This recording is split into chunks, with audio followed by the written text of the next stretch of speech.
It's over, Thrag. The entire galaxy is unified against us. Before the Scourge virus, the Viltrum Empire operated from a position of almost unimaginable superiority. Their population was in the billions, and their military power was unmatched in the universe. Viltrumites viewed themselves as the ultimate species, believing strength alone justified their domination over weaker civilizations. Their culture revolved around conquest, survival of the fittest, and ruthless expansion. Entire planets were conquered and absorbed into the Empire without resistance being considered a serious threat. Because their numbers were so massive, the Empire could sustain losses without concern. Individual Viltrumites were powerful, but they were also replaceable within the larger machine of imperial expansion. This overwhelming dominance likely made the Empire careless when it came to weaknesses. Biological vulnerabilities, strategic flaws, or ideological instability were not viewed as immediate threats because the Empire had enough power to crush any opposition. You will soon be sent to the far edges of our empire.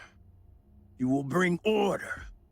The species remains unusually defiant, despite our clear demonstrations of Viltrumite superiority.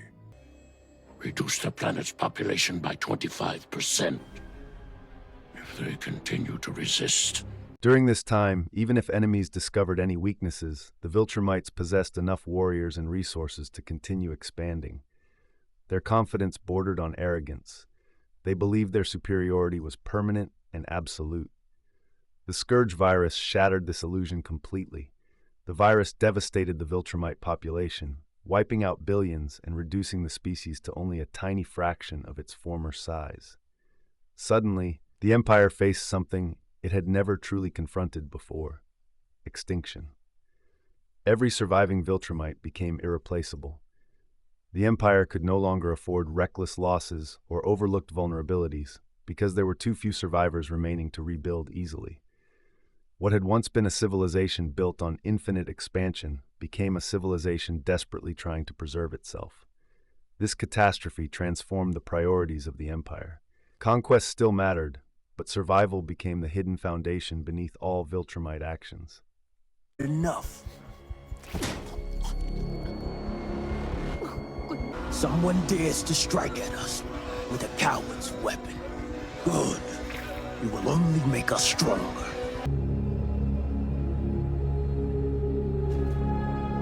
How many are dead? The number is quite Do not make me ask you twice. billions upon billions. Weaknesses that had once been ignored became matters of life and death.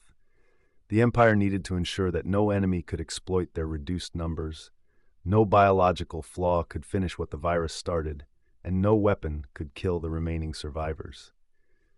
The Viltrumites became more secretive, more strategic, and more protective of their species. Their obsession with strength intensified because they understood that one major failure could lead to total extinction. In this new reality, Nolan became one of the most valuable individuals in existence. He was not simply another soldier following orders. He was one of the Empire's most accomplished warriors, one of its most trusted agents, and one of the few individuals capable of carrying out long-term missions critical to the survival of the species.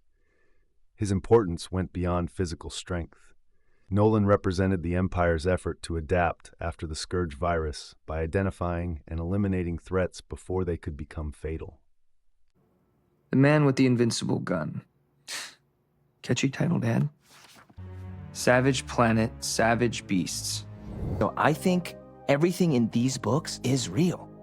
And it's all stuff that can hurt Viltrumites. Nolan's mission on Earth reflects this perfectly. Earth was not chosen randomly. Humanity had the possibility of possessing genetic compatibility with Viltrumites, making humans potentially useful for rebuilding the population. This was essential after the virus had nearly wiped out the species. Nolan's assignment, therefore, had multiple layers. On the surface, he was preparing Earth for assimilation into the Empire. Beneath that objective, however, he was also evaluating humanity's usefulness in preserving the future of the Viltrumite race itself.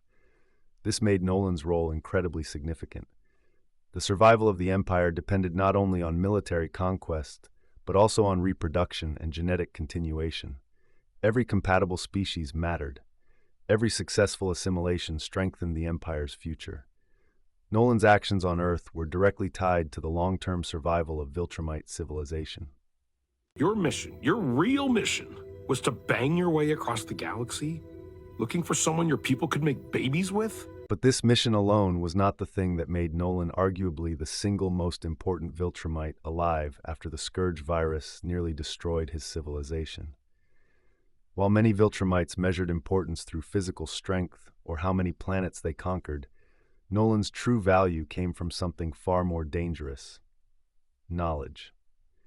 As I said earlier, after the Empire lost billions of its people to the scourge virus, the Viltrumites could no longer afford weaknesses of any kind. Every surviving member of the species became essential to the future of the Empire. Because of this, Nolan's mission evolved into something greater than conquest. He became one of the Empire's primary instruments for identifying, understanding, and eliminating every vulnerability that could threaten Viltrumite survival. And this very knowledge that made Nolan indispensable to the Empire is also what made him its greatest threat once he betrayed them.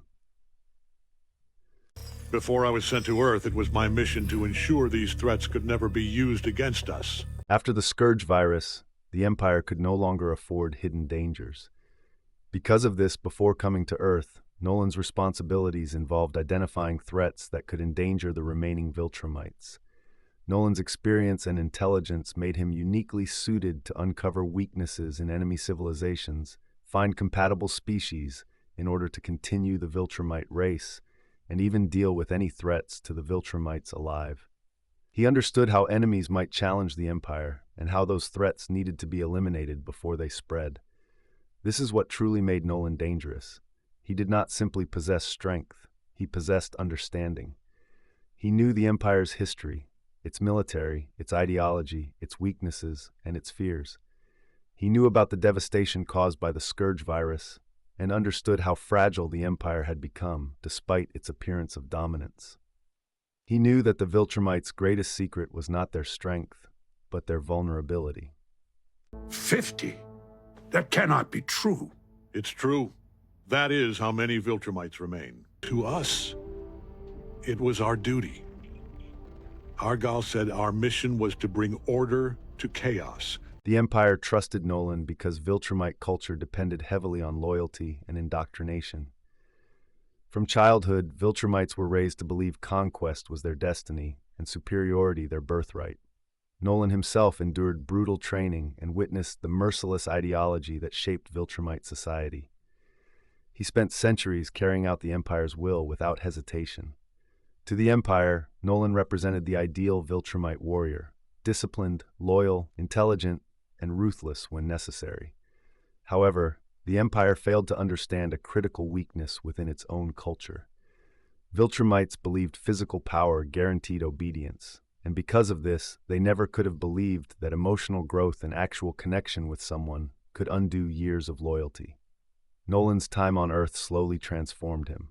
Living among humans, building a family, and raising Mark Grayson forced him to experience emotions and attachments that conflicted with Viltrumite ideology. There's the great Nolan. So it's true. The great Nolan fathered a child with an Earth woman. You conquered hundreds of planets, brought glory to the Empire. You were one of our greatest warriors. Why do I care about them? They were weak. I understand. We're a plague. This is how you should have felt on Earth. This transformation became catastrophic for the Empire because the one individual entrusted with protecting Viltrumite survival now possessed the ability to undermine it completely. Nolan knew exactly how the Empire functioned and exactly where it was vulnerable. Once his loyalty shifted, all of that knowledge became a weapon. The Empire had essentially created its own worst enemy. By assigning Nolan the responsibility of dealing with Viltrumite weaknesses, they ensured he became the individual most capable of exploiting those weaknesses if he ever turned against them. He understood their reduced population, their dependence on secrecy, their need for compatible species, and also the system that the remaining Viltrumites are under. He also understood how overconfident the Viltrumites remained, despite their weakened condition. When Nolan eventually shared information with the coalition of planets, the balance of power in the universe changed dramatically. Nolan made us a list of all these awesome Viltrumite weaknesses and weapons. It's a Sinlac beetle. We discovered a compound in their shells that makes us weak to physical injury. Gildarians were too powerful for our reduced numbers, so we hired the Kresh to destroy them for us. Even Viltrumites are scared of Ragnars. I was the only survivor of the first research team that came here. I met with Space Racer. He is eager to resume his struggle against evil and has pledged his help. For the first time, enemies of the Empire realized the Viltrumites were not invincible. The revelation that billions had died from the scourge virus shattered the myth of absolute Viltrumite power. Planets that once feared resistance now understood the Empire could be challenged. Nolan's knowledge also provided other advantages. Information about Ragnars, Sinlac beetles, and Space Racer allowed the Coalition to prepare more effectively for conflict. The Empire's greatest fear was no longer external enemies alone, but the possibility that its own secrets would spread across the galaxy. Nolan became the living embodiment of that fear. In trying to eliminate every weakness after the scourge virus, they unintentionally strengthened the one weakness that would eventually threaten them most. They believed loyalty could be guaranteed through strength and indoctrination. Nolan proved otherwise. Nolan's understanding of their weakness helped unite the rest of the universe against them. It's over, Thrag. The entire galaxy is unified against us. Nolan at this time is one of the most dangerous individuals in existence to the Viltrumites, because his knowledge outweighed raw power. The destruction of Viltrum itself symbolizes the collapse of the Empire's illusion of invulnerability. The Viltrumites had spent centuries presenting themselves as unstoppable conquerors, and that same empire that survived the scourge virus could not survive the consequences of betrayal from within. Many Viltrumites were stronger, more ruthless, or more feared than Nolan.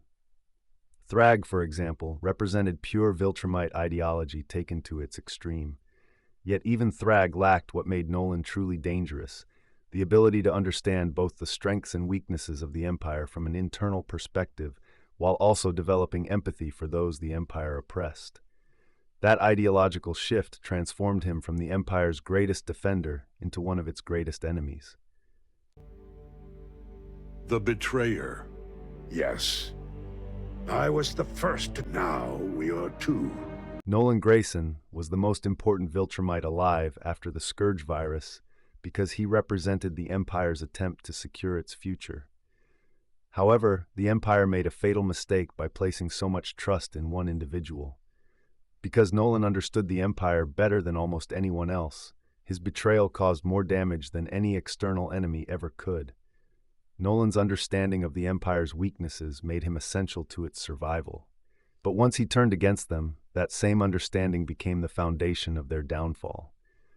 The Empire spent centuries believing strength alone guaranteed victory, yet its greatest losses came from the actions of the one individual who knew exactly where it was weak.